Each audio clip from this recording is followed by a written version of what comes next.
finding movement that feels good for you. Like, I don't think there's a one size fits all. Like, you're not going to like the flavor, the taste of every different practice. But if you can be open to trying things out and go into things with like the beginner's mindset of like, this might stick or it might not, but be open to liking it, then I think we get to surprise ourselves with the things that enter into our lives in beneficial ways. This is the Home of Healthspan podcast, where we profile health and wellness role models, sharing their stories and the tools, practices, and routines they use to live a lively life. Nicole, it is so great to see you. Thank you for joining us today. Thank you for having me. It's great to be here. This one for our audience is especially special to me because even though we've never spoken live before, I've been practicing yoga with Nicole for going on 4 years now. When the pandemic hit, hers were the classes that I found on YouTube and just absolutely adored. And so I still do those 4 years later, have them on my computer and go back to those. So thank you for that. And thank you for being here today. Yeah, I'm so excited to be here. And it's really cool to be in a space like to hear someone say, I've been practicing with you on YouTube for 4 years now, because that was when I got on YouTube. So to now have enough time gone by that people can say, I've been practicing with you for that long on YouTube is really cool. So thank you for being one of the beginning people on YouTube with me. Yeah, there was different people when the pandemic hit that did a really good job of helping the community. So Jason Fried, the guy from Basecamp, had this book on remote work. And he said, anybody who buys it right now, send me the receipt and I'll refund you. Like everybody needs this book right now. Yeah. Or Sam Harris with the Waking Up app is like, everybody needs meditation. It's free. Everybody get on and get this. And then what you did of, hey, I'm going to go put this out there for people that need to practice at home. They're not studios. And so I put you in that camp and I'm just very, very grateful for what you did during that time. I'm so glad. Yeah, thank you. I think it probably makes sense, since that's how I know you and how we connected, to start with your fitness journey. Now, obviously a lot on the yoga, but at least from the videos that I have going back the 4 years, you talk about, man, it's spring, which means it's mountain biking season and all this. And so you're a very active person outside of this. So Can you talk about your journey into fitness and movement and how you move your body? Yeah, it's a great question. I would say I haven't always been, like, I didn't grow up in an environment where that was a focus for me. And so I kind of had to find it on my own a little bit. In sometime around high school, I started to become more and more interested. I mean, I guess even as I say that, I did do some gymnastics as a kid, or like I remember all my friends got a gym membership in high school. So I wanted to be cool and have a gym membership, and I'd go like move on the elliptical for a little while. But at some point in like late high school, I realized that I didn't feel very connected to my body.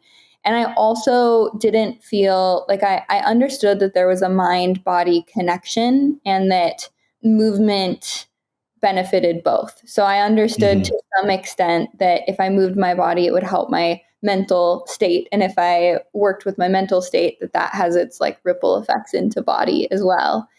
Did you know this because you had a mentor teaching you, because you read something, or you just felt it, you just sensed it of how you personally were reacting? Yeah, I think I sensed it. I was in therapy from a young age, and that was like hugely beneficial to my journey. And I think she probably was one of the people that was nudging me to find some sort of connection to a movement practice. And so at that point, it was like late in high school, probably my junior, senior year. I wrote out a list of all sorts of things that I wanted to try that were just very unfamiliar to me, but that I like saw people doing and it looked interesting. So things like kickboxing and running and hiking, and yoga was on that list. I tried like Pure Barre classes and some cycling classes, and kind of was just like, I'm going to give anything and everything a shot for the purpose of like connecting with myself. And that was, I don't know what inspired me to create that list to start with. I remember writing it all out in a notebook and being like, here we go. I'm giving everything a shot because I don't know what's going to land. And I did not expect yoga to be the thing that stuck at all. And it took a while for it to stick. But that opened up all sorts of doorways for me to just connect with my body in general and to find movement from a place of like, I'm taking care of myself and I'm like moving in ways that are fun and playful. Also, I grew up in Montana, so I was surrounded by a lot of just outdoor culture. Yeah. And I really fell in love with being on the trails in like, especially throughout the summer. I'm a very fair weather person as far as being a Montanan goes. I like the summer and the spring and the fall. And then in the winter, I like hibernate like the bears. But yeah, so I really became connected with running at that point too. And even just hiking and being outside and in nature. There are two things I'd like to double click on there, if you don't mind. The first is when you said early on you were a gymnast, I was thinking that kind of got you more in tune with your body. That was one thing. Yeah. My daughter's probably too tall to be a great gymnast, but it just seemed like something that helps you learn your body, especially as you're growing and it's changing in a way different than a lot of other sports. I guess you don't know the difference since you started with it, but how did you feel about that? Yeah, I mean, I think I was too young to intellectualize it. Like I was too young to put words to that. But I do think, I mean, people ask me all the time if I have a background in gymnastics. I think specifically because a lot of the styles of practice that I do are more like physically demanding and like both strength based and a lot of flexibility, not by any means that you have to like have those things to practice yoga and to have a successful yoga practice. So I'm sure that there's a bit of like things that I gained from having like time spent doing gymnastics as a kid that have come with me into adulthood that I probably just never put words to at the time, if that makes sense. Yeah. I mean, I think that makes a lot of sense. The other one was your list and all these different activities. And because you hear all the time, yeah, I should work out more, but I just hate running, or I should work out more, but I just hate X. And I love your approach of saying, hey, I don't know what I like or love. Yeah. But it's a big world. There are a whole bunch of options out there. So let me taste, because if I thought all candy was licorice, I just tasted licorice, I'm like, I hate it. Candy's awful. Then you may think, oh, I don't like anything, but you love Skittles. Now, maybe we should have picked a healthier example there, but the same idea holds. I wish I could remember what the like exact moment of inspiration was for me to write out that list, but I will say that's a very classic thing for me to do. Like I'm definitely someone who's like, I have a feeling about something, what can I do about it? And I'll like brainstorm it, journal it, write it out, create lists around it. And then I'll just put it into my calendar and I'll like sign up for things and be like, okay, we're doing this. It's on the calendar now. We're going to feel it out. I think for me, a couple of things come to mind, like having a willingness to like follow your curiosities and follow the things that you're like, that may or may not end up having a pull to it, but at least like, let me feel it out and see it through.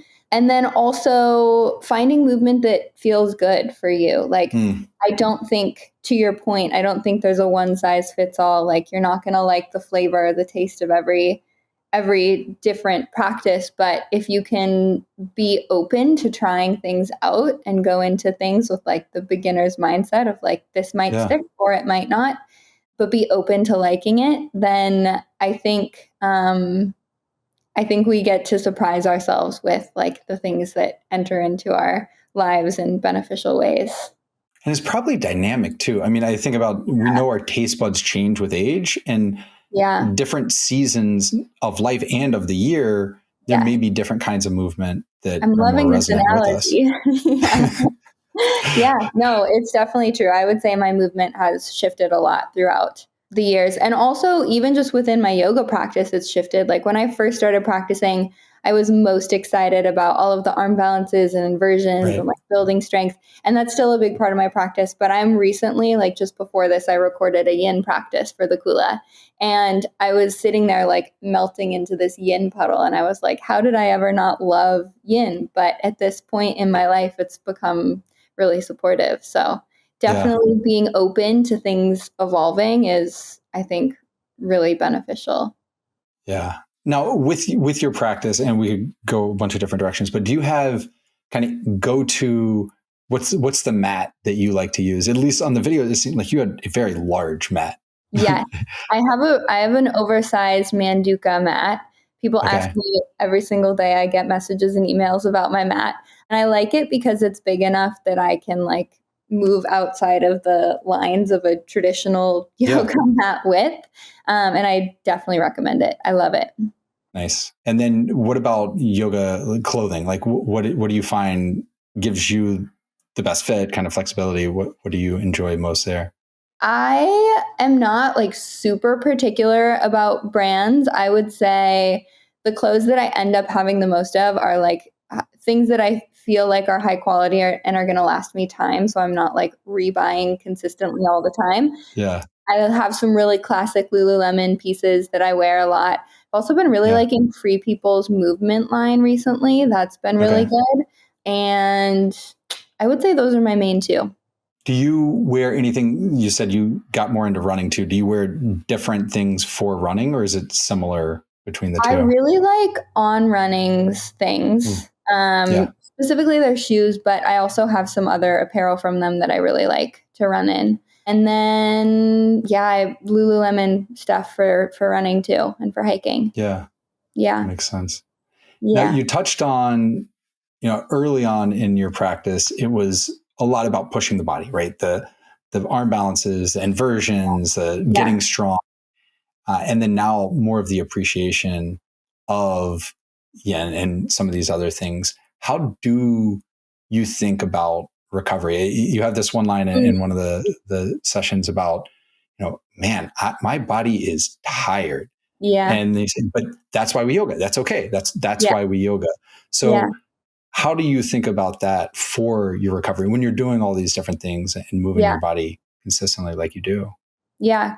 I think I'm more and more interested in having a practice that's really well rounded and thorough. And if we're using the analogy of before, like having all of the flavors in it throughout different times and spaces, and even different like weeks that are super busy or months that are super busy or winter versus summer. Like I'm Mm. interested in the flux of like how can yoga be a toolkit that you have all of these resources that you can tap into different styles of practice when you need it. And as far as recovery goes specifically, this is so simple, but I heard someone say once like practice or exercise or whatever your physical exertion is until you're sore and then rest until you're not, and like have that be the cycle. Mm. And it's so simple, but it's something that I've leaned into a lot over the past many years. And also, the more that I get to know my body and what my body needs, I've really leaned into things like foam rolling and using tennis balls to kind of like fascia release type work. Yeah. Gotten really into cupping. I love cupping. I have a set at Okay. home that I use. And then I Oh, schedule a you lot. do it yourself at home. Yeah, if it's like certain areas of your back, you definitely need someone to help just as far as like Yeah. reach goes. But I'll do my hips and my glutes myself for sure. Oh, okay. And like shoulders. And then I also schedule a lot of massages. I've like made it a point to not even necessarily, yes, getting massages is a luxury and a privilege, and I don't want to undermine that, but also I've made it less of like this isn't something that I'm doing as a special treat. It's something I'm doing because it's part of taking care of my body and part of that routine. Yeah. It's like so much else. People say, I don't have time for X, or I don't have the money for X. Yeah. Sometimes that is legitimately true, but it's also, when it's time, we all have the same 24 hours. So what you're saying is, I'm prioritizing this over this. I'm Yeah. prioritizing this over physical movement. And there may be things like, look, I have to prioritize rent and food over a massage. But Right. sometimes it's not. Sometimes you're spinning on things saying, should I be prioritizing that over feeling good in my body? And Right. that's a totally different question that people really could and should be asking. Do Yeah. you use, so you have the at-home cupping and the foam roller? Do you use any other kind of tools for recovery? Sauna, hot, cold stuff, anything like that? I've been loving hot cold. I don't have a hot Okay. cold system at my house, but I have the gym that I go to has a sauna, so I at least get that. And then I've been hopping around other like spas or places that have drop-ins that you can do like the hot cold cycle. And anytime I get a chance to do that, I will. I'm living in Seattle now, and I'm not far from a place called Golden Gardens where I can go be in the cold water like year round. I'm not great at making myself do that in the winter when it's freezing outside.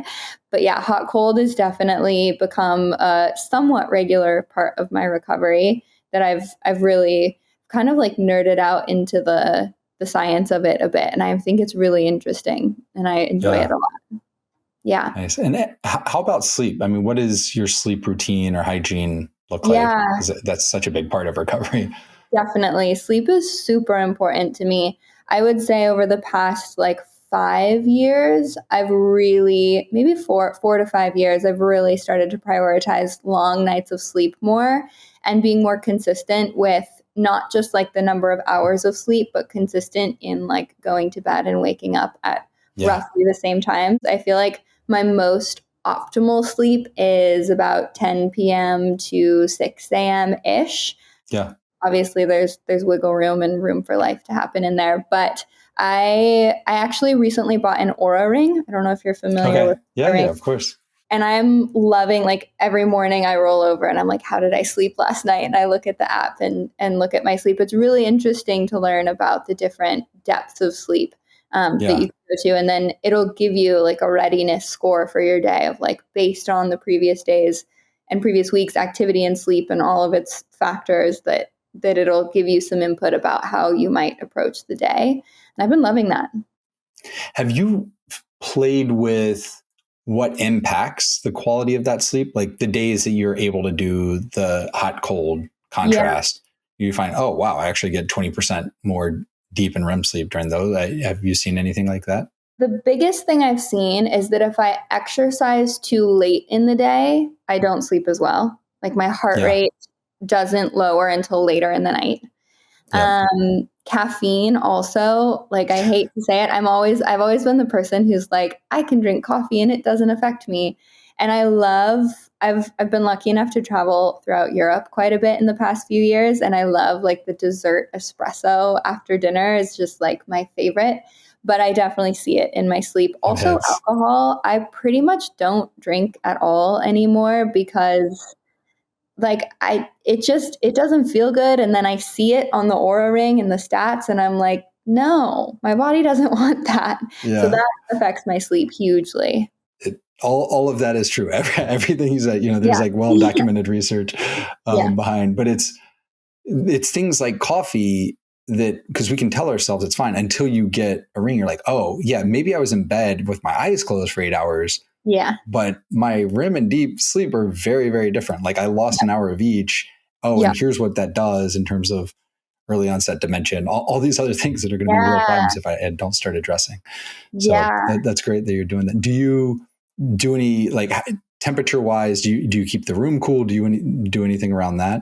I definitely prefer to sleep in a cooler room. Like I'm someone who's always pretty cold in general. So I'm like always bumping the heat up in spaces. Yeah. But as far as sleep goes, cooler is definitely preferred. My room doesn't have air conditioning. So in the summers, unfortunately, that gets like a little challenging. Yeah. So I don't have like a ton of control. I guess there are ways that I could figure that out. But anyways, I don't adjust the room temp too much, but if I can make it cooler, I do prefer that at night. And I notice a difference in my sleep. I know this is about you, but one thing I will share with you that you might end up enjoying is the 8 sleep. Have you heard of this? The 8 sleep that goes over your mattress. Okay. And it doesn't mess up the quality of the mattress. You have a good quality mattress, but it adjusts the temperature. So it uses AI to read. So it'll start going lower to get you in deep sleep. Whoa. It'll adjust through the night to get you better REM. And then as you wake up, start warming up a little more. And so it reads what works for you. And especially if you can't change the air temperature, having that for the mattress can help with those temperature issues. Are you saying 8, like the number 8? 8. Yeah, the number 8. Yeah. Okay. I believe you just spell it out like 8sleep.com. Yeah. Okay, great. I'm going to look it up. That sounds super interesting. Thank you. Absolutely. So we touched on some things that you try to avoid potentially before sleep to get a good night's sleep. But other than kind of caffeine and alcohol, how do you think about your nutritional profile, how you fuel your body to be able to do the things you know you want to do each day? Yeah, it's a great question. And I think it's a piece that I've put a ton of both like actual research and also just like trial and error with. And I feel like if anything is evolving, it like nutrition is always seems to be evolving for me. Like I'll find things that feel good and then something will shift that I'll switch it up. So I don't feel like I have a answer that's like, I've been doing this for 5 years or 10 years and it's great. Nutrition is always like seems to be a little bit in flux for me, but I would say, I mean, I definitely focus on eating as whole food as possible. So as like as many single ingredient food items that I can eat, that is ideal. I've learned about myself that I tend to like to eat bigger meals less often than like be snacky throughout the day. And I think that's a bit of a personal preference thing. And I also don't love to eat right when I wake up, but that's again just a me thing. I'm actually trying to be better about everyone's saying like eat your protein first thing in the morning before your coffee now, and I'm like, okay, let me try that. That seems that's different for me, but anyways. And why do they say that? What's doing it before coffee is supposed to do what? I guess I shouldn't speak too much on this because it's like out of my information house, but I think the understanding, and it's maybe a little bit more geared towards women and like our hormone fluctuations in the morning throughout the day, is that if you can get protein in your system before coffee, then the coffee will like shift your hormones less. And it may make the caffeine more of a slow release instead of a spike and getting jittery. It may help with that. I know my daughter's mom, wearing a CGM, would see when she would have protein first, she could eat almost anything after, and it wouldn't have the spike. But eating the same stuff without the protein first, you could get a real big glucose spike. And so I wonder if it's similar with caffeine. And this is back to even within your own body, right? Because the microbiome changes seasonally, things change. We move our body. There's not a consistent answer person to person, or even within the person over life. Because things are changing. So there's that on the morning. Back to the sleep side, do you see, depending the timing that you eat, does that impact the quality of your sleep? Definitely. I have been really making an effort to eat dinner early. I'm like becoming the person that's like, can we eat at 5 p.m.? I would say I really try to eat before 7. Like once it hits 7 o'clock, I'm like, this is feeling kind of late. But there are definitely times when that doesn't end up happening. Yeah. As you said, life kind of comes into play. So I have to imagine, I mean, you're thoughtful about it. You're getting a lot of the nutrients from whole foods. So you don't have to probably supplement as much as maybe some other people, but are there any supplements you say, hey, I'm in the Pacific Northwest, I'm probably not getting enough vitamin D or whatever it is that you add in? Yeah, I don't have anything that's like, again, super consistent all the time for years and years, but there are things that I've brought into over time. There was a while where I was using chlorophyll, which was good for, I was playing with it for skin. And I mean, I think it has a whole list of potential benefits, but I was really enjoying that for a while. I feel like I go in and out of like, if there's something that I feel like I'm interested in, like noticing in my body, I'll do some research around supplementation and then use it for a while. And then at some point it kind of like exits my daily routine. Also, there's a supplement that I take sometimes at night before sleep that is a mixture of, I'm not going to say it right, melatonin and L-glutathione. Is that how it? Oh yeah, theanine. Yeah, and it has a couple of other things in it that are beneficial for sleep, and that's been great. But I really try to not become reliant on it, because I found that there was a while where I was taking it every night, and then if I missed a night, I wasn't falling asleep without it. So, yeah. Do you know who makes that blend? Calm. Oh, Calm. Yeah. Okay. Yeah. I've been loving tart cherries at night. I'll just do, because they have high magnesium content just as a whole food. And so I have just a bag of frozen tart cherries in my freezer. And it's kind of like a little dessert moment, like sweet tooth. I definitely have a sweet tooth. So any way that I can like check that box is great. And before I go to bed, I'll just take like a spoon right out of the bag in the freezer and just have a couple spoons of frozen tart cherries. That may need to be my new go-to. Yeah, try it out. A lot of people are doing tart cherry juice. And I think that, as with a lot of juices, you kind of miss out on some of the benefits of like the whole food itself, the fiber. And if you don't have the fiber, you're not dampening the glucose spike. And because I typically, to hit that same box post dinner, it'd be a square or two of dark chocolate, which is great. And there are a lot of good things there, but there's also a little bit of caffeine too. So if you do that earlier in the day, maybe do that with lunch and the tart cherries with dinner. Yeah. Okay. Yeah, highly recommend. I've been loving the tart cherry train. Yeah, so it sounds like, I mean, you're thoughtful on the micronutrients and things, but you're still even then trying to get it from the whole food, as opposed to saying, hey, I'm going to take this magnesium supplement, or I'm going to take this on top. Yeah. Yeah. I mean, I've played around with supplementation. I've definitely had supplements that I've loved. I also, there was a period of time, so it was quite a few years ago now, where I was seeing a naturopath and they had me on like more, I don't even know how many pills I was taking every single day of supplements, to the point where I was nauseous and I was having like, I just wasn't. Yeah, because your body having to break that down. Yeah. And I was paying like a crazy amount every single month. Like it was basically like an extra utility bill every month in supplement, which I'm always happy to invest in things that will support my body, but I just wasn't feeling like it was right. And so I kind of reached a point where I was like, as close as I can get through whole foods and things like being out in the sun, like I'm definitely the person in Seattle who's like, oh, the sun is out, I'm going to go like put my eyeballs into it for a couple minutes. And more of like those, if I can utilize whole foods and those sorts of practices first, then I will. What about protein? I mean, for somebody moving as much as you do you think about how much protein you need or want in a day, and how do you go about getting that? Yeah, I actually am a vegetarian. So I have been vegetarian for about 8 years, and I've toyed with the idea of bringing meat back into my diet for the purpose of, like, people always ask, the first question is always like, well, how do you get enough protein?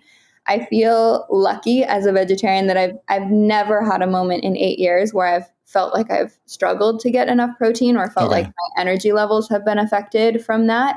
But I do definitely focus on getting a good amount of protein through like really high quality Greek yogurts, cottage cheese, tofu, beans, nuts and stuff. I guess you get some. Yeah. I do some nuts and nut butters. Yeah. But I've never felt like I'm not getting enough protein in my diet as it is. Yeah. So you don't use a protein powder? Because I went kind of vegetarian, and having gone from eating meat and getting tons from there, I was doing way too many legumes, and doctors like, this is not good for you. You've gone over the top. So I've had to go to a pea protein to try to get enough in there, but you're able to do it with whole foods. Yeah, I have some protein powders, and if I'm like running a lot, like if I'm training for a race or something, I'll probably be more likely to bring some protein powders in. I have some protein bars that I really like. I think I prefer bars over the powder. I think bars? I prefer to eat. Yeah. They're called Aloha. They're plant-based. Yeah. Yeah. Okay. They have a mint chocolate flavor that is literally like, that's another dessert moment for me there. It's like my treat after lunch or something. So I'm more likely to do the bars than I think the powder. I think sometimes the powders upset my stomach, but I have had protein powders that I've liked too. So I mean, the eating, it's more satiating too. I haven't gotten it yet. I forget what it's called, like Ice Cream Monkey or something, but there's one where you can take your smoothies or your proteins and turn it into ice cream. And so it feels much more filling, getting the exact same nutrient profile, but it's just eating something versus just drinking is a very different experience. Yeah, definitely. And you probably don't do creatine or anything like that then? So I have in the past tried creatine. I think I didn't use it long enough or consistently enough to be able to say, yes, I'm noticing a difference, but I have tried it. Okay. Yeah, it Yeah. was my high school coach tried to push it on us, and my mom was very against it. So I never did it, even through college when I was a competitive athlete, never did it. Yeah. But then starting seeing some of the mental impact on performance and the acuity and everything, like, oh, okay, well, if it's going to help me there, then fine, I'll go do it. So it's a more recent addition for me. Yeah. Yeah. Interesting. The other thing that I was going to say this earlier and then it kind of escaped my brain, but just nutrition wise in general, I think something that's made my nutrition more in flux over the past couple years is that I've traveled quite extensively. I've spent like several months in South Africa, and I've spent a lot of time throughout Europe, a bit of time in Central America. And I think with that, I've realized it's been cool to see different humans in different places and cultures and diets, and to see the way people are nourishing themselves. And like there's healthy populations within each culture, and they're all eating there's some through lines, some things that feel like they're pretty solidly like healthy decisions across the board. But there's also a lot of flux. And I think that's so interesting. Like I just got back from spending several weeks in Italy, which Italy is like the place of the bread and carbs and pasta. And I was asking for more protein in some of my meals because we had a chef on site for the training that I was hosting. And I asked for more protein, and they gave me like an extra slice of mozzarella. And it was the most delicious mozzarella that I've ever had in my life. But it also wasn't like what we not getting 40 grams there would put into the box of like a protein source. So I think that's been really eye-opening for me is like traveling, and some things are more or less available when I'm abroad, and it's like several months at a time that I'm then adapting to that new place.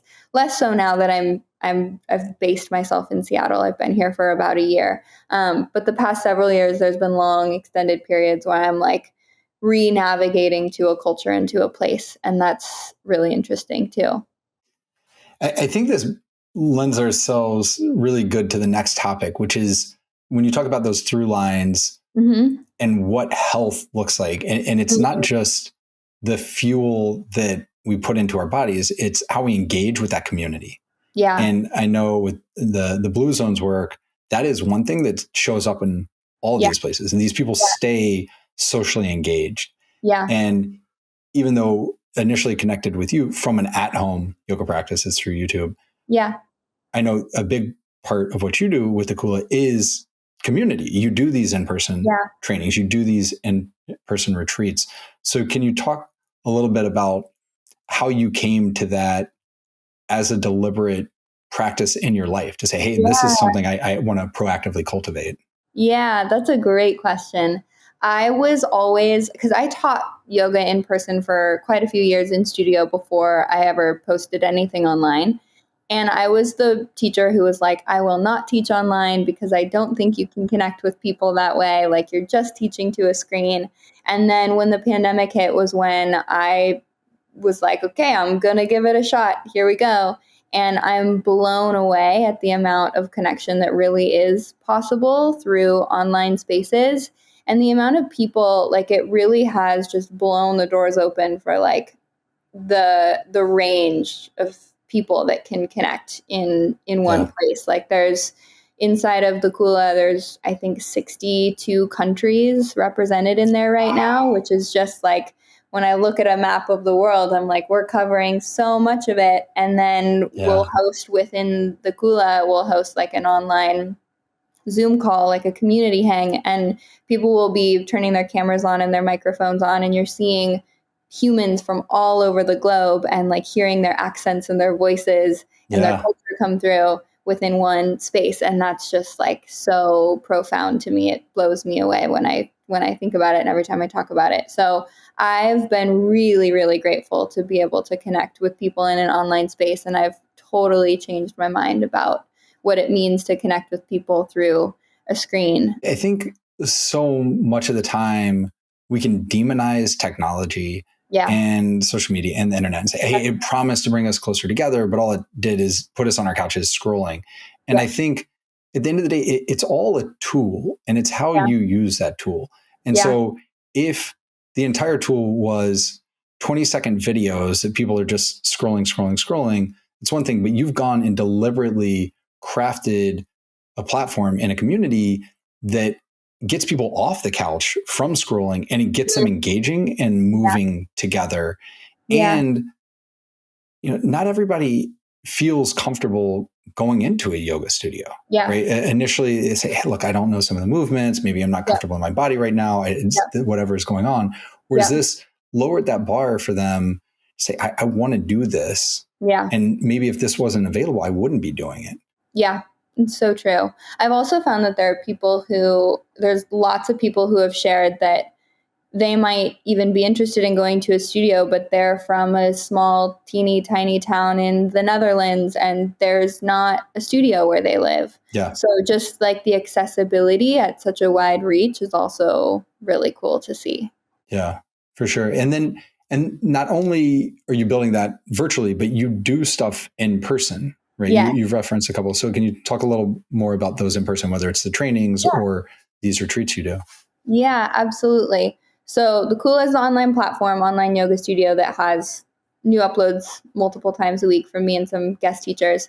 And then in person, I host kind of a variety of different things. First, I have yoga retreats, which yoga retreats are open to anyone and everyone who's interested in having a week-long bubble or container of practicing yoga. A lot of times we incorporate hikes or other, like if we're near the ocean, we might surf, or just depending on where we're at, just like getting out into nature is a big part of those retreat settings. And then also a lot of space in the schedule to rest and relax and to really drop into like a week away from life.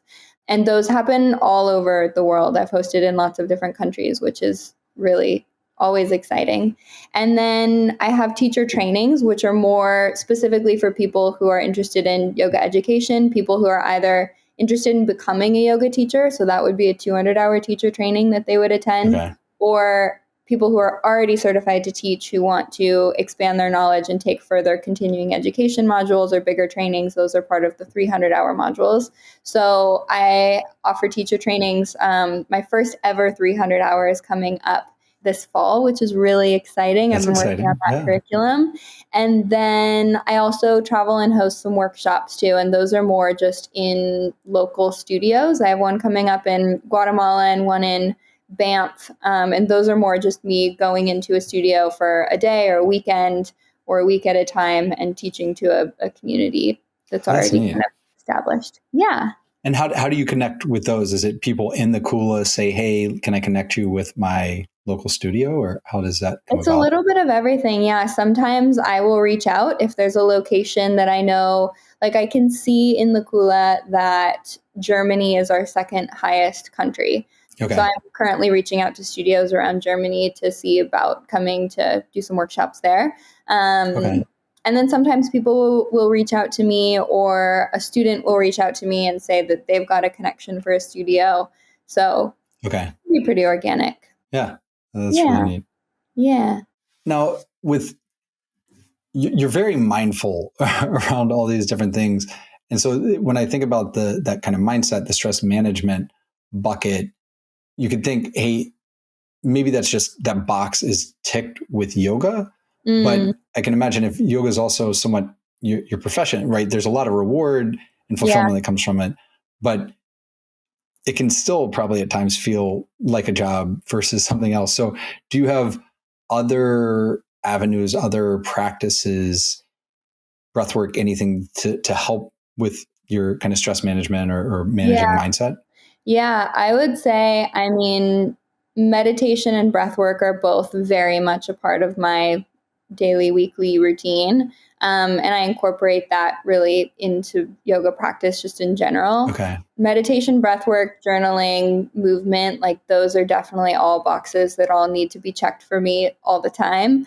As well as time in nature, like getting outside, and even if it's just a quick walk or like anytime I can be near water, that's always really really useful for me. And sleep is a big one too. Like I know that I'm not going to function as well if I don't prioritize sleep. And I used to be someone, especially as I was building the Kula and I was in those early moments of like output and creating and building, I would work until 2 a.m. and then I would regret it so much the next day. And now I've gotten to a point where I'm like, lights are out, like not even lights out, but screens are off for a while before I then go to sleep, and I put myself on like a early enough bedtime that I know I can rest and recover.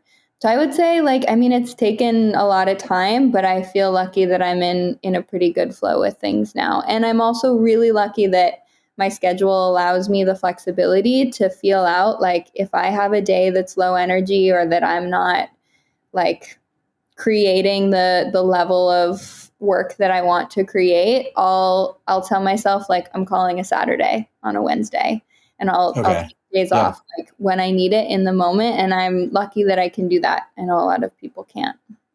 Yeah, but I do think there's something to that with you and your mindset that I think's come up a few times here, which is not being overly dogmatic on anything, right? It's not overly dogmatic on how I need to move today. Let me listen to my body, not overly dogmatic in what I eat or don't eat, because that may need to change or should change with time. It's, I really feel better if I go to sleep at 10 and up at 6, but life sometimes happens and I'm not going to overstress if that happens. Or if I'm in Italy and I'm like, you know, that little espresso at the end of the meal, I know it's not going to be a great night's sleep tonight, but it just tastes so delicious. I'm going to treat myself.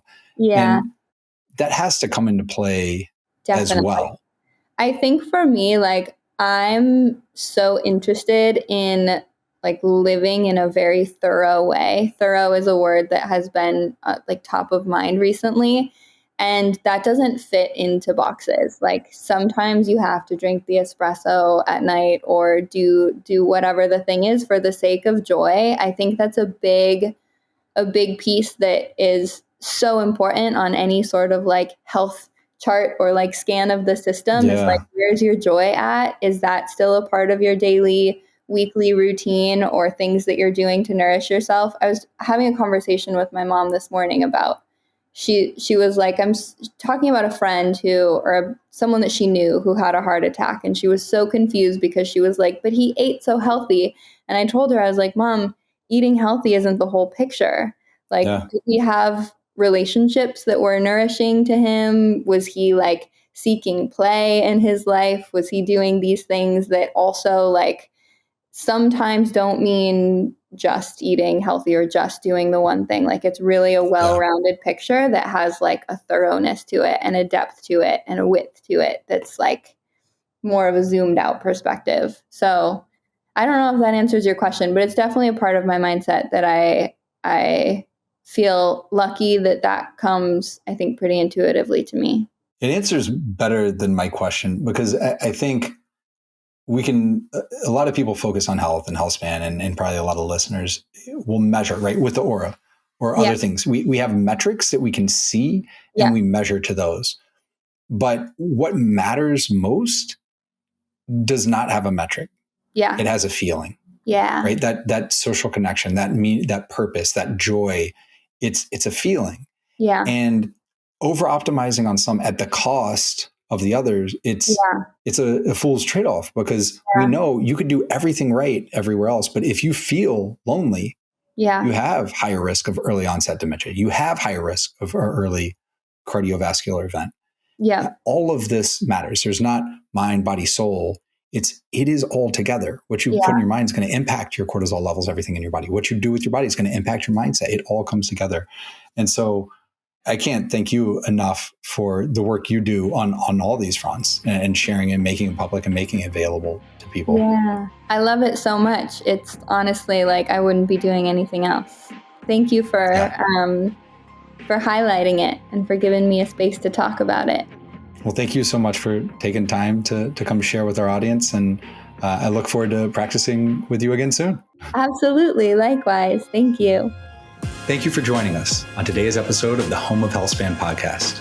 And remember, you can always find the products, practices, and routines mentioned by today's guests, as well as many other Healthspan role models on alively.com. Enjoy a lively day.